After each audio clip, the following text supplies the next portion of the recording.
Hello Awkwardnauts, it's Monday.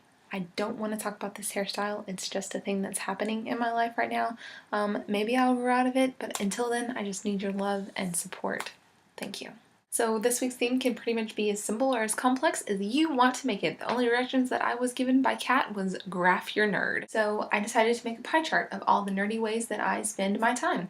Approximately 42% of my time is spent like this.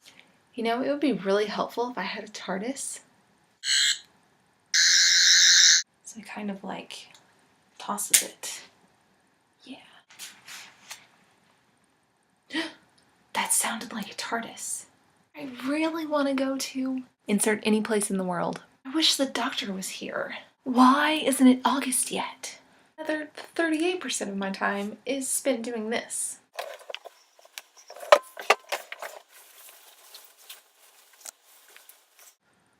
Swish and flick.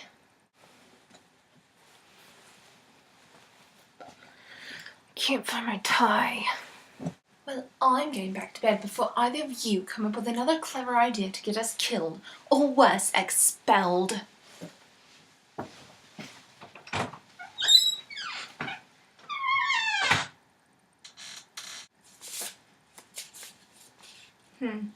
Nope. Still no Hogwarts letter. I know they usually come by owl, but maybe they're trying to be sneaky. There's a lot of muggles around here. Somewhere around 46% of my energy is spent doing this. Hey, you know, you look like you like reading. Have you read these? I know you don't like to read, but it's just one book. It's really good and you have until March 23rd. That's when the movie comes out. You have to promise me that you'll read the book before you watch the movie. You have to promise me. Do you promise? Yeah, but do you promise? Promise? I mean it, like we can't be friends anymore. About 18% of my pie chart goes to my newfound nerdy love, Once Upon a Time. It's so good, you guys should watch it. Probably about 67% of my current life is spent thinking about this. I wonder how reading speed, fluency, and comprehension are affected by magnifier use for kids who are blind or visually impaired. Do domes come in different magnifications? Because that can seriously compromise my results. What if a student has had previous experience with a dome magnifier? That might make it more efficient for them than large print and also skew my results. If I get little kids, then experience won't be an issue. Little kids can't read. And the rest of my time, about 94%, is spent thinking about, researching, talking about, or planning for this summer. Happy dance, happy dance, happy dance. Ow. I almost tripped over my braille writer. I'm not really sure why I think this is a cool thing to do. So some of you highly visual people may have noticed that I did not show you a picture of this pie chart, and there's a reason for that.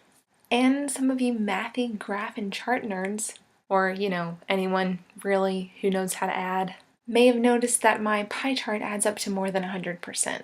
Don't be concerned, I know that it does, but I refuse to be bound by the laws of mathematics. My nerd should not be punished just because pie charts have a ceiling of 100%. So until someone invents a better system, I'll just have to have a pie chart that adds up to 305%. So these topics were just the first couple of things that popped into my head when thinking about graph your nerd, but there's a lot of other things that would also fall under nerddom. So this week's theme got me thinking about how we define what makes a nerd and about how that definition is probably extremely different from the definition of like the rest of the world. It kind of seems to me that the degree of obsession is what makes something a nerdy interest rather than the content of that obsession. So as John Green so brilliantly pointed out, nerds like us are allowed to be unironically enthusiastic about stuff. Nerds are allowed to love stuff, like jump up and down in your chair, can't control yourself, love it. And that's what makes it so fun. GFTBA, happy graphing, and Sarah, I'll see you tomorrow. Happy graphing is really hard to say.